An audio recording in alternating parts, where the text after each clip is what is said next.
하나님을 향한 아름다운 고백, 시편 필사를 통한 기도 배우는 시간입니다. 오늘은 시편 47편, 온 땅에 다스리시는 하나님을 찬양하는 기도가 되겠습니다. 시편 47편은 신정시에 속합니다. 신정시라는 것은 우리를 다스리시고 왕이 되신 하나님을 찬양하는 시고요. 이 47편도 그렇지만 총 신정시는 저번에 20편도 있었고요. 총 13편이 있습니다. 그 다음에 이제 89편에 나오는데 14편의 신정시 중에 하나고요. 전형적인 신정시의 특징을 가지고 있죠. 그래서 고라자손의 성전 예배할 때에 찬양을 위해서 지은 시이기도 하지만 사네립 이제 그 아수르 왕이 침입했을 때 그것을 이제 승리로 이끌어 주신 하나님을 찬양하는 노래라고도 보실 수가 있을 것 같습니다. 하나님을 항상 찬양하시는데 그 하나님이 어떠한 하나님이냐면 우리를 위해서 왕이 되어주신 하나님, 모든 우주를 다스리신 하나님, 그 하나님을 찬양하는 신정시고요. 예언적 성격도 가지고 있기 때문에 신정시로 표현될 수 있습니다. 내용은 이렇게 구성되어 있습니다. 만민을 향한 하나님의 찬양을 촉구하고 또 하나님의 은혜를 선포하고 그 다음에는 보좌에 오르시는 하나님을 찬양하고 보좌를 다스리신 하나님의 위엄을 얘기하고 이렇게 네 부분으로 나눠서 보시면 좀 더 명확해지실 것 같습니다.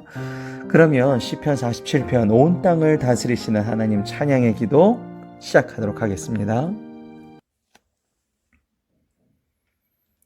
너희 만민들아 손바닥을 치고 즐거운 소리로 하나님께 외칠지어다.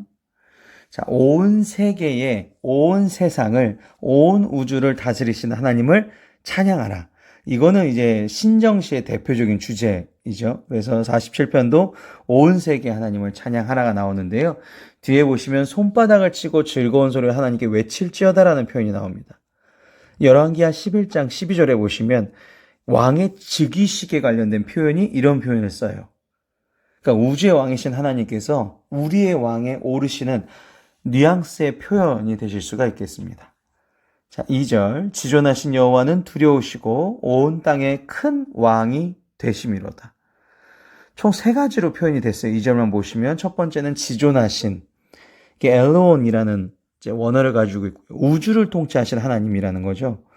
그러니까 내가 알고 있는 세상은 나만 보지만 내가 알고 있는 세상을 그 위에 넘어서 하나님께서 내려다 보시는 상태. 그러니까 모든 만물을 다 다스리고 보신다는 것이죠. 그 다음에 여호와는 두려우시고 원어로 야레라 그래서 경외하다라고 우리가 흔히 한글 성경에서 번역하는 그런 두려운 경외하는 마음.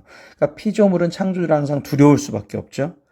자, 그래서 세 번째는 온 땅에 큰 왕이라고 표현이 되었습니다. 큰 왕이라는 것은 왕 중에 왕이 되심을 나타내는 것이죠. 왕 중에 왕. 그래서 지존하시고 경외하신 왕 중에 왕을 우리의 하나님으로 우리가 왕으로 모시게 되는 것이죠. 자, 그 다음 이제 보시면 하나님을 찬양해야 되는 이유가 1, 2절에 나왔다면 이제는 하나님의 은혜에 대해서 이스라엘 민족들에게 하나님의 은혜, 이스라엘 민족을 넘어 사실 성도들에게 하나님의 은혜를 표현하고 있는 부분이 3, 4절입니다. 여호와께서 만민을 우리에게 나라들을 우리 발 아래에 복종하게 하시며, 이 발 아래라는 표현이 나왔다는 것은 완전한 지배를 뜻합니다. 전쟁에서 승리한 장군이 패한 장수의 목을 박는 장면을 우리가 다윗과 골리앗 장면에서도 보고 여러 가지 이제 전쟁에서 많이들 보는 장면이죠.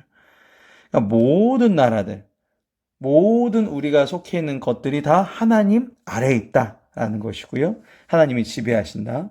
우리를 위하여 기업을 택하시나니 곧 사랑하신 야곱의 영화로다. 셀라. 셀라라는 것은 1, 2, 3절까지 해서 딱 이 노래는 하나님에 대한 찬양, 하나님에 대한 선포, 그 다음에는 이제 이스라엘 민족들. 자, 그렇게 가는데요. 자, 4절을 좀 더 우리가 보시면 야곱의 자손들에게 주기로 약속하신 가나안 땅. 그러니까 이 야곱의 영화라는 것은 야곱이 어떠한 것을 누렸다라는 것이죠. 어떠한 상을 누렸는데 그 상이 야곱의 자손들에게는 창세기에 보면 가나안 땅을 주시기로 약속하셨단 말이에요. 더 나아가서는 이것이 우리를 위해서 야곱의 영화를 택하신 하나님, 즉 우리를 위해서, 우리에 의해서 가장 우리가 하나님이 우리에게 주실 수 있는 가장 큰 것 중에 하나가 하나님의 곁에서 하나님과 함께 오래도록 있는 거거든요. 그러니까 하나님의 능력을 우리도 취할 수 있게 될 정도로 가까이 있는 것이죠. 그러니까 성도들이라는 것은 기업으로 하나님의 영원한 하나님 나라를 상속받게 되는 것. 이게 특권이죠. 이게 성도들을 향한 우리들을 향한 하나님의 약속이기도 합니다. 이거보다 더 행복한 건 없습니다. 하나님 나라에서 함께 사랑하는 사람들, 우리가 하나님 마음이 있는 사람들 함께 모여서 있겠다라는 것이죠. 자, 이렇게까지 해서 그러니까 이 많은 사람들을 위해서 하나님에 대한 얘기를 쭉 하고 있는 것이고요. 그 다음에 이제 이스라엘 사람들 앞에서 보좌에 오르시는 하나님을 찬양하고 있는 장면이 나옵니다. 5절부터 보시죠. 하나님께서 즐거운 함성 중에 올라가시며 여호와께서 나팔 소리 중에 올라가시도다. 자, 시편 47편 5절 보시면 전형적인 히브리시의 기본적 운율을 가지고 있죠. 앞에 3개. 하나님 즐거운 함성 올라가심. 그럼 뒤에 3개. 여호와 나팔 소리 올라가심. 그러니까 기본적인 운율인 거죠. 노래이기 때문에 그렇습니다. 그러니까 전능하시고 우리를 택하시고 언약을 맺으신 하나님. 하나님 여호와가 둘 다 나왔기 때문에 이렇게 해석을 할 수 있는 것이죠.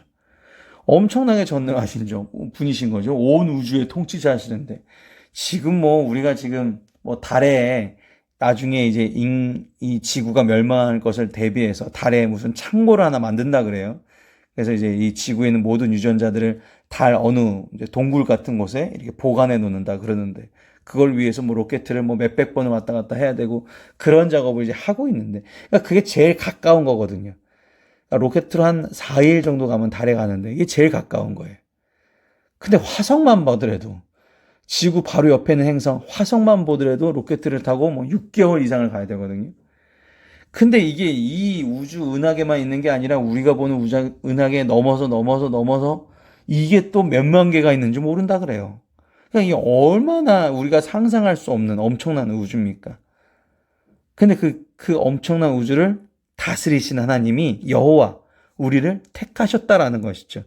우리를 택하시고 우리와 언약을 맺어주신다라는 것입니다.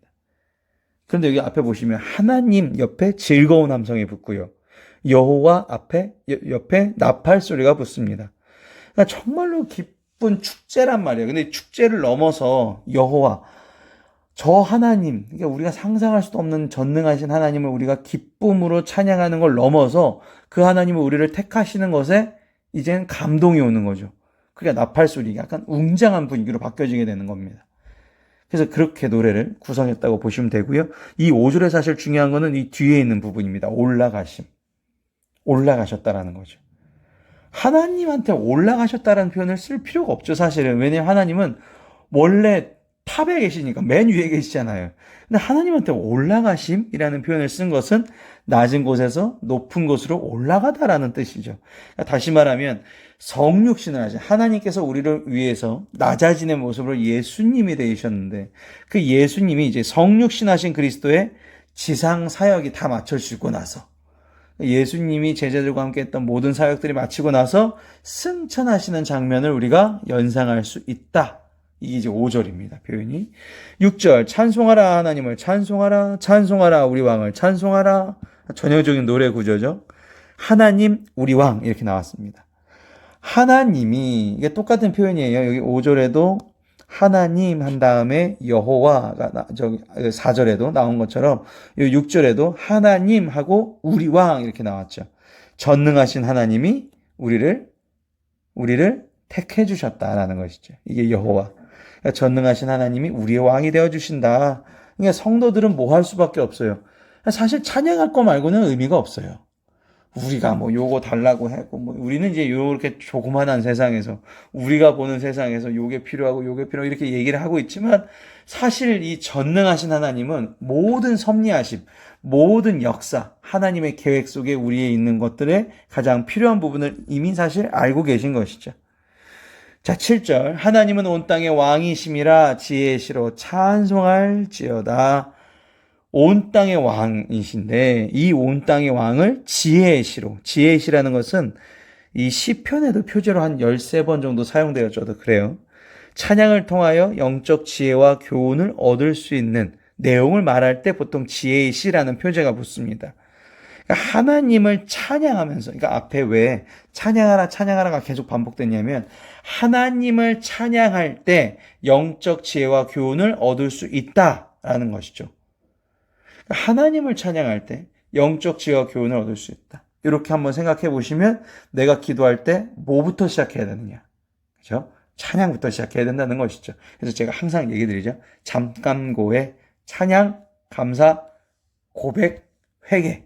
그죠? 이런 식의 기도의 구조를 가지고 하면 사실 우리가 뭘 구하는지는 우리는 알지 못하죠. 근데 우리 안에 계신 성령님께서 마땅히 구할 바를 영적 지혜와 교훈을 통해 주시는데 이 앞에 간구하기 이전의 앞에 이 찬양과 감사가 되게 중요하다라는 걸 또 말씀드립니다.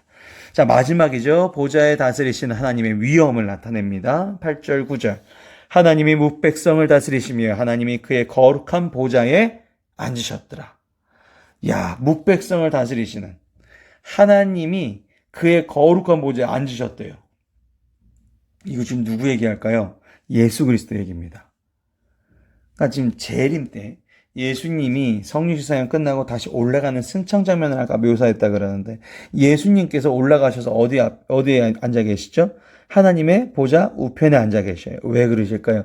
하나님의 세상을 심판하실 때 예수님께서 정말로 그 우리의 고통을 아시는 예수님께서 고통을 당해보셨기 때문에 모든 세상의 고통을 짊어지셨기 때문에 우리의 아픔을 아시는 예수님께서 변호해 주시려고 거기 계신 거죠. 제 요한이는 이런 게 약하고 이런 게 아마 이렇게 돼서 이렇게 된 것 같아요. 이렇게 변호해 주시기 위해서. 물론 하나님, 예수님, 성령님이 한 분이시지만 각자의 성격에 따라서 우리를 이해해 주신다라고 보시면 되겠습니다. 하나님이 그의 거룩한 보좌에 앉으셨도다. 자, 이제 마지막 재림 때에 아마 심판날인 것 같습니다. 문나라의 고관들이 모이며 아브라함의 하나님의 백성이 되도다. 세상의 모든 방패는 하나님의 것이며 그는 높임을 받으시리로다. 그러니까 모든 세상에 일어나는 일들 그리고 일어나는 결과들 이 하나님의 이걸 이제 만약에 뭐 논문 제목이라든지 이 시편 47편을 가지고 뭐 책자를 하나 만든다면 좀 어려운 얘기로 하나님의 구속 경륜과 구속사의 절대성 이렇게 표현할 수 있거든요. 그러니까 한치의 오차도 없으셔요. 하나님은. 악인도 들어 쓰시고 이 사람도 이렇게 되시고 막 이렇게 만드셔서 그 모든 결과를 하나님의 뜻대로 진행하고 계신 거죠. 이런 거 보면 무섭고요. 경외하는 마음이 들 수밖에 없죠. 사실 내가 아무리 발버둥 쳐봤자 하나님 손바닥 아니라는 것이죠. 아무리 내가 이렇게 열심히 해봤자 결국 하나님의 뜻대로 될 것이다. 그럼 나는 뭐 해야 되는가?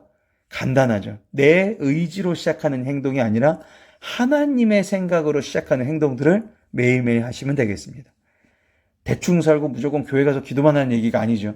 하나님께 기도함으로 내 삶으로 그게 표현되어지고 또 하나님의 말씀과 찬양을 하면서 내 삶으로 그게 나타내어지고가 계속 반복되는 것이죠.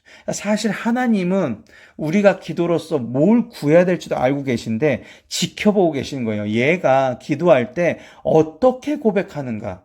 기도하는 말만 들어봐도 그 어휘만 들어봐도 얘가 쓰는 생각만 들어봐도 얼마나 나를 닮아 있는지 알 수 있기 때문에 기다려주시는 거죠.